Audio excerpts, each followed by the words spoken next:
दोस्तों ये है हमारा प्यारा देश भारत और इसके ऊपर स्थित है नेपाल और यहाँ पर है चाइना। दोस्तों जैसा कि आप सभी जानते हैं नेपाल हमारा पड़ोसी देश है। पड़ोसी देश होने के साथ साथ ये एक हिंदू राष्ट्र भी है।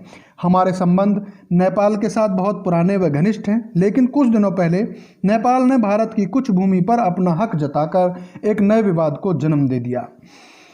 इसने अपना एक नया नक्शा जारी किया और अपने पुराने नक्शे में कुछ हिस्सों को और जोड़ दिया जिन पर इस वक्त भारत का कब्जा है। यहाँ तक कि अपनी वेदर रिपोर्ट की फोरकास्ट न्यूज़ में भी उसने इन हिस्सों के मौसम की जानकारी अपने न्यूज़ चैनलों पर प्रसारित करनी शुरू कर दी। हमारा पड़ोसी मित्र होने के बावजूद, इतने अच्छे संबंध होने के बावजूद नेपाल क्यों अपना अधिकार जमा रहा है भारत की भूमि पर, चलिए जानते हैं इस वीडियो के माध्यम से। दोस्तों इस विवाद की जड़ जानने के लिए हमें जाना पड़ेगा पास्ट में कुछ साल पहले और जानना पड़ेगा तब के इतिहास को। बात आज से लगभग 200 साल पहले की है, जब सारे संसार में उपनिवेशवाद चल रहा था। हर कोई अपना साम्राज्य बढ़ाना चाहता था, अपनी सीमाओं का विस्तार करना चाहता था। भारत पर अंग्रेजों का शासन हुआ करता था उस वक्त। उसी समय नेपाल के कुछ बहादुर योद्धाओं ने भारत के ऊपर आक्रमण कर दिया और यहाँ के लोगों को हराकर उसने भारत की एक बड़े भूभाग पर अपना कब्जा करके अपनी सीमाओं का विस्तार किया। चलिए आसानी से समझने के लिए एक बार मैप को देखते हैं। ये देखिए, ये है नेपाल की पुरानी सीमाएं यहाँ से लेकर यहाँ तक। परंतु नेपाली योद्धाओं ने सिक्किम का एरिया, अवध का एरिया, कुमाऊं और गढ़वाल जो कि इस वक्त उत्तराखंड है, उस एरिए पर कब्जा कर लिया और इन सीमाओं को नेपाली लड़ाकों ने बढ़ाकर कर दिया तीस्ता नदी सिक्किम तक और सतलुज नदी जो आज उत्तराखंड का हिस्सा है वहाँ तक। लेकिन इसके बाद जब इस बात का अंग्रेजों को पता चला तो अंग्रेजों और नेपाली योद्धाओं के बीच हुई लड़ाई और इस लड़ाई को कहा गया एंग्लो नेपाल वार, जो कि 1814 से 1816 के बीच तक चली। अंग्रेजों के पास में दिमाग के साथ साथ बंदूकें और काफ़ी अच्छे हथियार थे, इसलिए इस लड़ाई के अंदर गोरखाओं को हार का सामना करना पड़ा और दोनों देशों के बीच में एक संधि हुई। ये संधि हुई सुबोली, जो कि इस वक्त बिहार में है और इस संधि का नाम पड़ा सुबोली की संधि। यह संधि हुई 1815 में, जो कि 1816 के अंदर लागू की गई। इस संधि में यह तय किया गया कि जितनी भी भूमि पर गोरखाओं ने अधिकार किया है वो सारी की सारी भूमि भारत को वापस की जाए और इस तरह से नेपाल की नई सीमाओं का निर्धारण हुआ। दोस्तों वीडियो में आगे बढ़ने से पहले रिक्वेस्ट करूंगा कि यदि आप इस चैनल पर नए हैं और अभी तक आपने हमारा चैनल सब्सक्राइब नहीं किया है तो प्लीज़ अभी इसे सब्सक्राइब कर दीजिए और घंटे के आकार वाले बटन को भी दबा दीजिए ताकि आगे आने वाली वीडियो के नोटिफिकेशन आपको मिलते रहें। हमारे चैनल पर ऐसी ही इम्पोर्टेंट वीडियो आपको मिलती हैं और आप हमारे चैनल पर जाकर उन वीडियो को देख सकते हैं। तो चलिए वीडियो शुरू करते हैं। तो दोस्तों इस संधि के बाद नेपाल की नई सीमाओं का निर्धारण किया गया। चलिए जानते हैं एक बार फिर से मैप पर। नेपाल के योद्धाओं द्वारा जीती गई जमीन को जोड़कर जो सीमाएं थी वो थी दाएं सतलुज नदी तक और बाएं तीस्ता नदी तक। लेकिन संधि के बाद नेपाल को सारी की सारी जमीन यानी उत्तराखंड, अवध और सिक्किम का सारा हिस्सा वापस करना पड़ा भारत को और नई सीमाएं बना दी गई नेपाल की, जिसमें इस दाएं मेची नदी जो कि नेपाल से बिहार में निकलती है किशनगंज तक, वहाँ तक कर दिया गया और बाएं शारदा नदी जिसको नेपाली महाकाली नदी कहते हैं वहाँ तक कर दिया गया और नीचे सीमित कर दिया गया त्रिवेणी नदी तक।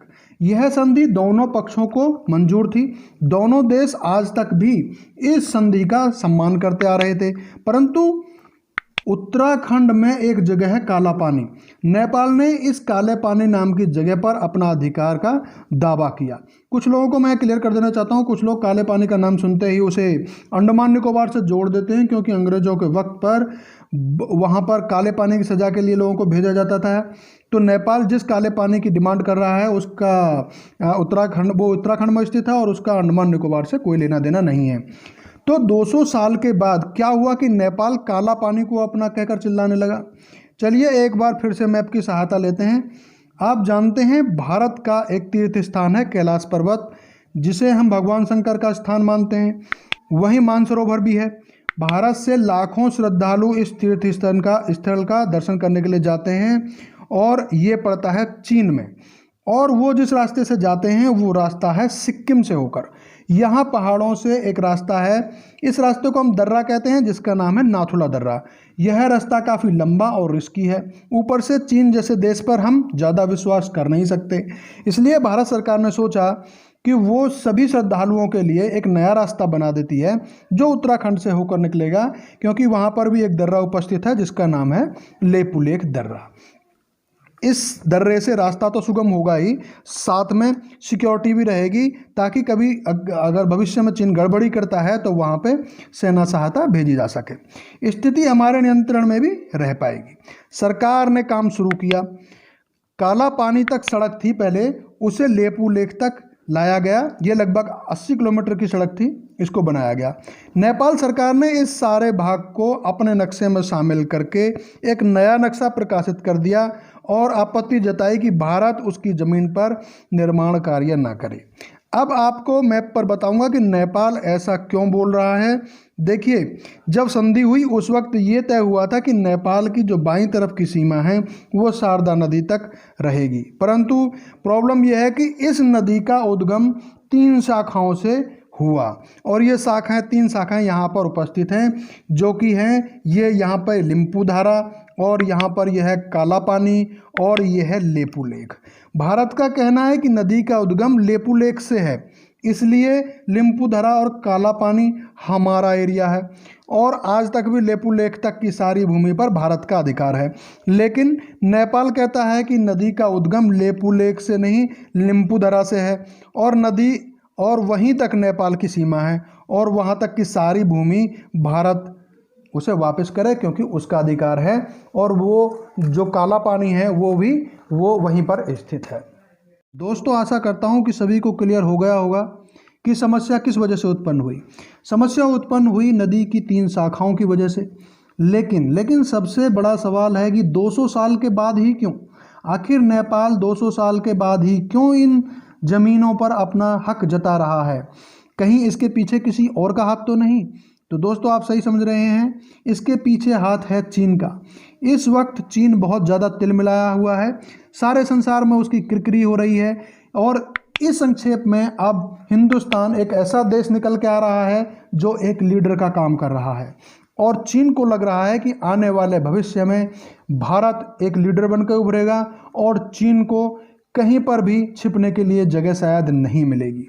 इसीलिए चीन ने नेपाल के कंधे पर रखकर बंदूक चलाई है, और यह चीन की पहले से ही फितरत रही है कि वो कुछ ऐसी हरकतें करता है जिसकी वजह से वो बदनाम है।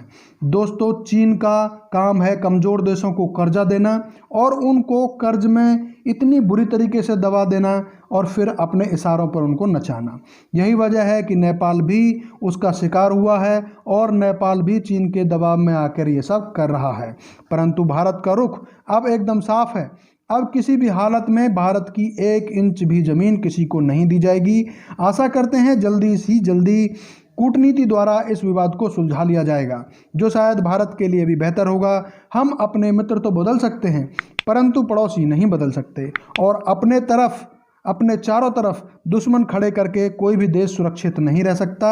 एक तरफ पाकिस्तान, दूसरी तरफ चीन, और अब नेपाल से शत्रुता करना भी ठीक नहीं है। आशा करते हैं जल्दी ही समस्या सुलझ जाएगी और नेपाल के साथ में फिर से मित्रता कायम हो जाएगी। दोस्तों, अभी तक आपने हमारे चैनल को अगर सब्सक्राइब नहीं किया है तो सबसे पहले चैनल को सब्सक्राइब कर दीजिए, और वीडियो अच्छी लगी तो वीडियो को लाइक कर दीजिए। आगे चल के मिलते हैं एक नई वीडियो, एक नए विचार के साथ। तब तक के लिए नमस्कार। वीडियो को अंत तक देखने के लिए बहुत बहुत धन्यवाद।